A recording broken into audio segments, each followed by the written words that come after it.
Uma das coisas que a gente mais vê em consulta hoje em dia é a mulher preocupada com seus hormônios.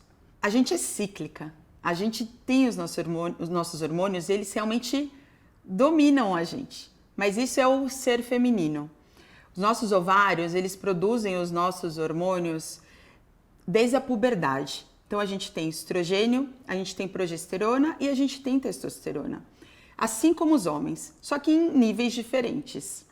O problema é, a coisa mais natural é a gente entender que a partir do momento que a gente menstrua, e a gente menstrua regularmente, esse é o sinal de que está tudo bem. E que os nossos hormônios, eles estão funcionando da maneira que a gente foi programado para que eles funcionassem. Se a gente tem uma alteração do ciclo menstrual, principalmente em relação à duração, o intervalo dele entre o primeiro dia de uma menstruação e o primeiro dia de outra, a gente tem que investigar nossos hormônios. Se a gente tem muita acne ou aumento de pelos, a gente tem que investigar os nossos hormônios. Mas será que aí quando a gente está sem libido, a culpa é mesmo dos hormônios? Libido é uma coisa multifatorial. E só dosar a testosterona, que é o que a gente mais relaciona aos nossos hormônios e a libido, não é suficiente. E como dosar os hormônios, né? Por que dosá-los? É importante a gente entender que quando a gente vai dosar um hormônio, ele tem que ser dosado também na fase certa do ciclo. Então o estrogênio, eventualmente, ele tem que ser dosado no início, a progesterona no fim, porque lembra, eles são cíclicos. E uma única medida não vai determinar como estão os nossos hormônios. E a coisa mais importante, gente, dosar a testosterona na mulher é uma prática errada. Infelizmente, ela só deveria ser testada se a gente tem algum sinal do que a gente chama de hiperandrogenismo. O que é isso? Crescimento de pelos em lugares que não são comuns nas mulheres. Então, na face, aqui em cima do umbigo, nas costas, na raiz da coxa, que são áreas onde o homem tem mais mulher que a gente. Os testes que foram elaborados para dosar a testosterona, eles não foram feitos para dosar testo em mulheres, eles foram feitos para dosar testo em homens. Então, eventualmente, a gente colhe esse exame e aparece assim, não detectado. E isso cria uma doença na gente. Essa é a grande, talvez o grande problema atual. Estão criando doenças, né? Então, a testo, ela é produzida em diferentes fases do ciclo. A natureza é sábia, quando a gente está ovulando, teoricamente a nossa testo é mais alta, porque ela quer que a gente tenha mais libido para que a gente tenha relação e engravide. Mas esse excesso de dosagens tem feito com que as mulheres procurem por tratamentos e eventualmente reponham o que aquele exame está mostrando de uma maneira pontual. E não necessariamente ela necessita daquele hormônio. Ou não necessariamente aquele hormônio ele vai resolver todos os problemas que ela relaciona à testosterona. E isso também tem efeitos colaterais. O nosso corpo não foi feito para ter a dosagem sérica no sangue de testosterona como o corpo de um homem. Então, às vezes, a curto prazo, aquilo parece muito legal, porque as promessas são maravilhosas. Você vai ganhar massa magra, você vai perder massa gorda, você vai melhorar sua libido, sua disposição. Quem não quer isso no mundo que a gente vive hoje?